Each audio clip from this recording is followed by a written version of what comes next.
Oke, halo semuanya, balik lagi bersama gue di channel Coinep. Dan di episode kali ini, gue bakal membandingkan token yang mempunyai ciri-ciri yang buruk versus yang baik. Jadi, token manakah yang akan berkembang dan token manakah yang akan rug pull ya. Jadi di sini gue udah punya dua contoh token buruk dan baik. Jadi totalnya ada 4. Nah, langsung aja kita coba analisa ya token ini. Nah, tadi gue ada sempat analisa dan di sini kalian bisa lihat token ini memiliki insider yang cukup tinggi ya. Kalau kita lihat auditnya, ada yang negatif ya dari insider. Dan kita cek bubble-nya, di sini kalian bisa lihat ada cluster yang cukup tinggi. Artinya dia mempunyai hak atau kuasa penuh atas token fiat ini. Kalau kita lihat secara historis di chartnya, teman-teman bisa jeli ya. Kita mundur ke belakang sebelum melihat garis like saber yang candle yang begitu besar ya merahnya. Nah, ketika mereka melakukan penjualan dan memiliki hak yang penuh, seperti cluster tadi, yang terjadi adalah pada candle seperti ini. Ini para retail udah naikin harga selalu didam ya. Retail udah senang naikkan harga didam oleh orang mempunyai hak atau kuasa penuh. Jadi seperti itu ya. Dan walaupun mereka menaikkan harga ya, tapi retail di sini membantu mereka untuk menaikkan harga lebih tinggi dan ketika harga sudah mencapai target, yang terjadi adalah selalu didam oleh mereka. Nah, ini hanya membuat mereka senang nih yang garis hijau ini. Nih garis hijau ini ya, hanya membuat mereka senang. Retail-retail senang nih ya, harga mau naik nih. Dan mereka entry pada saat candle udah dinaikkan ke atas. Ini para detail udah naikkan, didam lagi, terus naikkan, didam lagi, dan seterusnya seperti itu ya. Nah, secara historis, selalu ada terjadi candle besar yang melakukan penjualan atau pembelian. Artinya mereka yang menggerakkan token ini lebih besar ya haknya atau kuasanya penuh gitu. Nah, ini yang paling buruk ya ketika teman-teman tidak mau belajar dan asal melakukan entry, teman-teman akan melakukan entry di sini contohnya. Wah, harga naik nih. Oke, Bang, beli, Bang. Dan melakukan proses jual beli di sini dan yang paling buruk adalah ini dia. Ini yang paling buruk ya. Ini pengaruhnya cukup besar. Kalau kita cek minusnya bisa hampir 50% ya. Dan ini untuk para pemula pasti sesak dada ya, apalagi modalnya kecil ya. Jadi teman-teman harus hati-hati dan banyak belajar dan membiasakan melihat chart atau token yang buruk gitu. Selanjutnya di sini gue ada contoh dari token MM ya di mana kalau kalian bisa lihat di sini auditnya cukup bagus sekali, mulus ya. Dan bubble-nya juga tidak ada masalah. Ya, biasa aja gitu. Karena holder sedikit jadi bubble-nya juga dikit. Nah, ini yang jadi poin utama ketika dia memiliki holders yang dikit. Coba kalian cek di bagian market cap ya. Di sini ya. Nih. Dengan market cap yang cukup tinggi alias 1.130.000 ya. Intinya 1 juta lah. Kalian bisa lihat dengan holders yang sedikit mana mungkin dia bisa mempunyai market cap yang cukup besar ya. Ini sangat tidak wajar alias ada keanehan atau biasa saya bilang anomali gitu. Jadi teman-teman harus tahu dan paham bahkan membiasakan ya supaya melihat pola seperti ini udah tahu. Tanpa teman-teman melihat audit pun pola itu sangat mempengaruhi. Ketika candle tersebut memiliki bias yang jelek ya, pasti audit bahkan bubble juga akan ikut jelek atau buruk gitu ya. Jadi ini dia contoh dua token yang rug pull ciri-cirinya. Buruk lah istilahnya. Soalnya nggak selalu token yang buruk itu rug pull. Dia bahkan naik ke atas sampai tinggi untuk menarik perhatian para retail dan ketika udah memiliki nilai yang cukup, mereka bakal lakukan aksinya yaitu rug pull ya.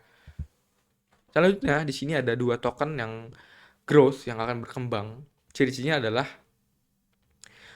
nah ini dia salah satunya. Jadi point of view utama ketika dia viral biasanya dia akan dimention di Cryptic ya. Saya nggak tahu di platform lain, cuma kalau di Padre ini enaknya selalu ada konfirmasi ya ketika ada mention seperti ini menjadi nilai beli atau confident gitu ketika kita ingin melakukan pembelian. Yakin ya. Kalau kita lihat secara audit di sini ada beberapa hal yang negatif dari insider dan bundlers. ya, kalau kalian bisa lihat.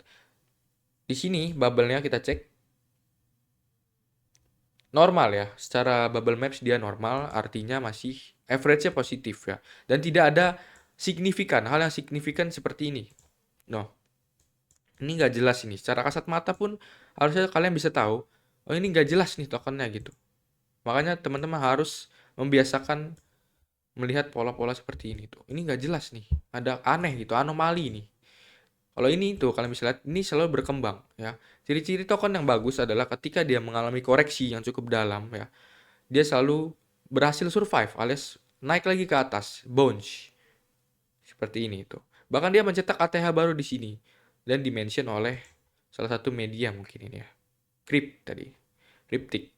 Dan kalau kita bisa lihat holdernya juga dia normal di market cap yang kecil baru mau mulai ya 88.000 dengan holder yang lumayan banyak sih sebenarnya di market cap segini ya. Ya ini menandakan sebuah token yang wajar alias sehat dan bahkan bisa berkembang ketika dia mengalami koreksi. Tuh contohnya seperti ini. Tapi ini ada berhubung insidernya besar ya. Mungkin ini adalah pelaku insidernya. Ini yang seperti ini nih. Dan ini para retail yang menaikkan harganya nih. Garis kuning ini, lingkaran kuning, insider dan para retail ini yang garis hijau ya. Mereka yang menaikkan harganya secara perlahan dan biasanya insider melakukan keisengan ya seperti ini contohnya. Ya karena nggak salah mereka sudah melakukan atau mencapai target harga yang dia inginkan makanya mereka sell begitu banyak seperti itu. Ya lanjut kita cari token secara langsung biar teman-teman paham ya. So di sini kalau kita bisa lihat dia tokennya udah 5 jam masih bertahan dan memiliki holders dan pro holders yang hampir setara. Artinya ini merupakan token yang berpotensi. Kalau kita bisa lihat di sini, walaupun insider dan bundlesnya cukup besar dan ini merupakan sebuah resiko kita ya dalam mencari token-token yang ada di trends gitu. Ada maupun di new, di migrasi maupun ada di tengah. Pasti ada minusnya lah secara audit. Cuma ini kita usahakan untuk mencari audit yang lebih kecil. Hal seperti ini bahaya sekali ya. Ini 66% klasternya dan kita cancel aja. Kita cari lagi. Logan, Justice for Logan, kita cek sini. Secara bubble aman dan klasternya juga aman. Jadi insidernya aja nih yang cukup tinggi. Dan kalau kita lihat di sini selalu ada pembalikan alias bounce ketika dia harganya koreksi ke bawah. Kayak gini contohnya nih. Tuh. Artinya ini token yang bisa bertahan lama, survive dan berkembang. Dan kalau kita bisa lihat di sini ada mention ya dari para media. Artinya token ini bagus atau baik. Seperti itu. Ya mungkin seperti itu. Contohnya dari dua token yang buruk dan dua token yang baik. Ciri-ciri rug pull dan ciri-ciri akan growth atau berkembang. Jadi teman-teman harus banyak belajar. Bahkan orang yang sudah mempunyai skill untuk mempelajari audit ataupun analisa secara teknikal maupun fundamental aja masih terkena resiko rug pull ya. Apalagi teman-teman yang FOMO hanya ingin melakukan pembelian ngegaca gitu ya.